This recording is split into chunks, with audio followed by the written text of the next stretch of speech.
অভিনন্দন, শুভেচ্ছা আজকের আরেকটি ক্লাসে। তো আজকের আলোচনার বিষয় হবে মৃত্তিকার উর্বরতা এবং উৎপাদিকা শক্তির মধ্যে পার্থক্য, soil fertility and productivity, difference between soil fertility and soil productivity. মানে এই দুটো জিনিস কি, তার মধ্যে বেসিক পার্থক্য কী সেটা আমরা আলোচনা করব। তা আমরা যদি সংজ্ঞাগত দিক দিয়ে দেখি যে মৃত্তিকার উর্বরতা হলো কি, উদ্ভিদের জন্য কি মৃত্তিকার পুষ্টি উপাদানগুলোর যোগানের ক্ষমতা, এটা হচ্ছে মৃত্তিকার উর্বরতা, আমরা জানি।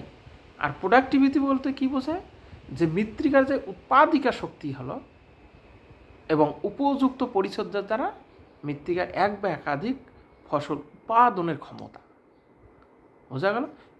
তাহলে সেটা হচ্ছে উৎপাদিকা বা প্রোডাক্টিভিটি, মনে রাখবে। এবার আমরা যদি দেখি যে মৃত্তিকার উর্বরতা মৃত্তিকার উৎপাদিকা শক্তির উপর নির্ভরশীল নয়। মানে সোজা কথা হচ্ছে, মৃত্তিকার যে উর্বরতা শক্তি বা সয়েল ফার্টিলিটি মৃত্তিকার উৎপাদিকা শক্তির উপর নির্ভরশীল নয়। মানে সে স্বাধীন, মানে মেন কথা বলতে গেলে নির্ভরশীলতা নয়। কিন্তু আমরা যদি মৃত্তিকার উৎপাদিকা শক্তি মৃত্তিকার উর্বরতার উপর নির্ভরশীল, কারণ মৃত্তিকা উর্বর না হলে উৎপাদন বা উৎপাদিকা কখনো, প্রোডাক্টিভিটি কখনো বাড়বে না। এই জন্য এটার উপর নির্ভরশীল, মনে রাখবে। আরেকটি বেসিক বৈশিষ্ট্য বা পার্থক্য হলো, এটি বা মৃত্তিকার ফার্টিলিটি বা মৃত্তিকার উর্বরতা হলো মৃত্তিকার মৌলিক বৈশিষ্ট্য, একটা ফান্ডামেন্টাল ক্যারেক্টারিস্টিক্স। আর উৎপাদিকা যদি প্রোডাক্টিভিটি, এটি মৃত্তিকার পরিবর্তনশীল বৈশিষ্ট্য, চেঞ্জিং ক্যারেক্টারিস্টিক্স, এটা একটা অন্যতম বৈশিষ্ট্য, মনে রাখবে।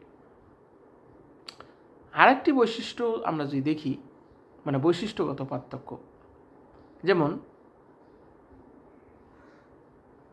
মৃত্তিকার উর্বরতা হলোই, মৃত্তিকার যদি উর্বরতা হয় তাহলে উৎপাদন হবে, তার কোনো কিন্তু গ্যারান্টি বা নিশ্চয়তা নেই। মানে মৃত্তিকা ফার্টিলিটি হলেই যে ফসল উৎপাদন ভালো হবে এমন কোনো ব্যাপার নেই। কিন্তু মৃত্তিকার উৎপাদনশীলতা হলে ফসল উৎপাদনের নিশ্চয়তা, মানে মৃত্তিকা যদি উৎপাদনশীল হয় তাহলে এটা গ্যারান্টি, মানে নিশ্চিত যে ফসল উৎপাদন হবে। এটা একটা পার্থক্য, বোঝা গেল? আরেকটি পার্থক্য আমরা যদি দেখি, যে মৃত্তিকার যে উপস্থিত প্রধান পুষ্টিমৌলগুলো মৃত্তিকার উর্বরতা শক্তিকে নিয়ন্ত্রণ করে।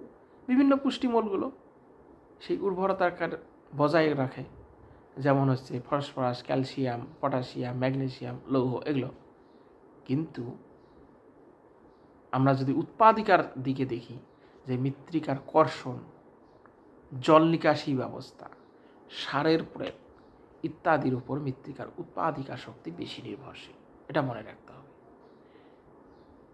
হ্যাঁ, তাহলে মানে জমিটাকে কিভাবে আমি কর্ষণ করলাম, জল নিকাশি ব্যবস্থা আছে কিনা, সারের উপযুক্ত প্রয়োগ হয় কিনা, এগুলোর উপর মৃত্তিকার যে উৎপাদিকা শক্তি সেটা নির্ভরশীল।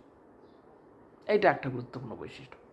আরেকটি বৈশিষ্ট্য হলো, যেটা আমরা দেখি সচরাচর, যে মৃত্তিকা ভূগোলে এই মৃত্তিকার উর্বরতা অনেক বেশি গুরুত্বপূর্ণ।